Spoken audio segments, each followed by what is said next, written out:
There are houses that don't feel normal the moment you step inside them, and Aria Collins felt it the second she moved into her aunt's countryside home.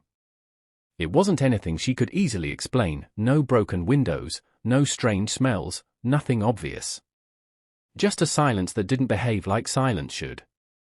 It pressed into the walls, lingered in the hallway, and seemed to gather itself around a single point upstairs, where a door stayed shut no matter how many times she walked past it.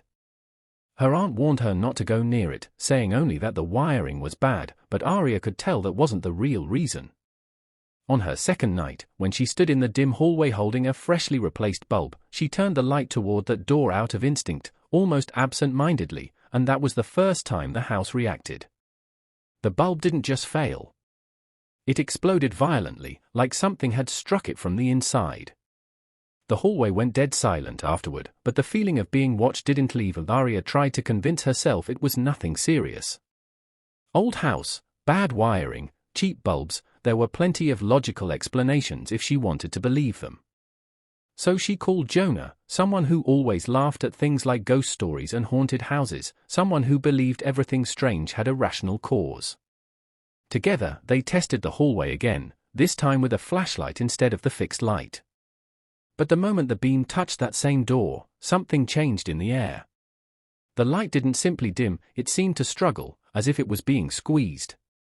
And then the bulb inside the flashlight popped, sharp and sudden, cutting them into darkness for a second before backup light returned.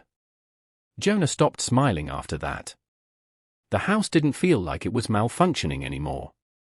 It felt like it was responding. They should have left it alone, but curiosity has a way of growing stronger when fear starts to set in. Aria returned with a stronger lamp, something that wasn't supposed to fail so easily. Jonah stayed a few steps behind this time, watching carefully as she aimed the light at the door again. The explosion was louder this time, more violent, and when the shard settled on the floor, something else had changed. For a split second, barely enough to be sure, Aria saw a mark appear on the door. Not painted, not carved, but pressed into it like a memory trying to surface. A hand-shaped impression that looked like it belonged to something that had been trapped on the other side for a very long time.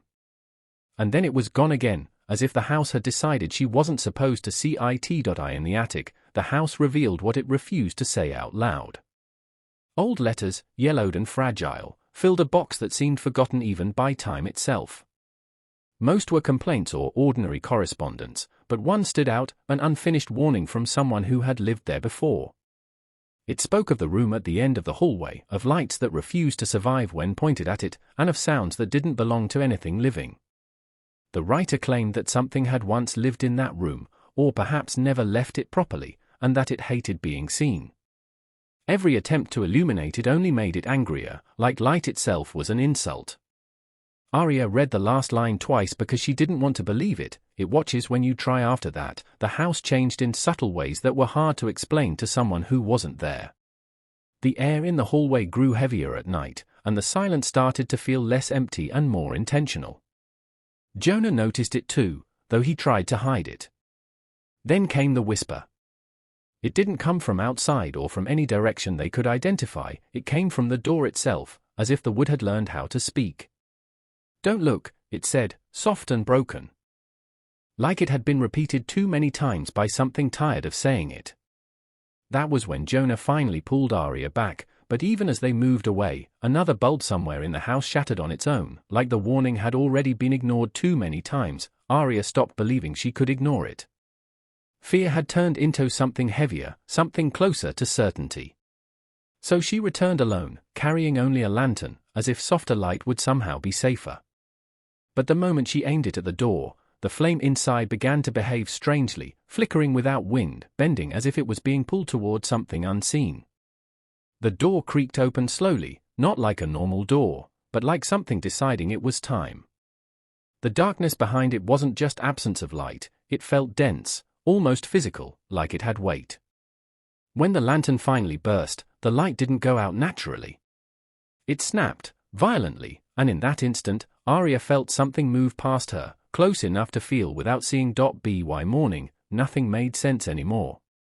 Jonah returned to find the hallway empty, the door open, and no sign of Aria anywhere. The house looked normal again, almost peaceful, as if nothing had ever happened there at all. But the broken bulbs scattered across the floor told a different story, too many for a single night, too precise to be coincidence. Jonah stepped closer to the open doorway, calling her name, but the sound didn't seem to carry beyond the threshold. And then, just as sunlight hit the glass of a nearby lamp, it cracked instantly, exploding without warning. Jonah froze. Because in that moment, he understood something the letters had tried to warn them about all along. It wasn't that light revealed the room. It was that something inside the room refused to let light survive.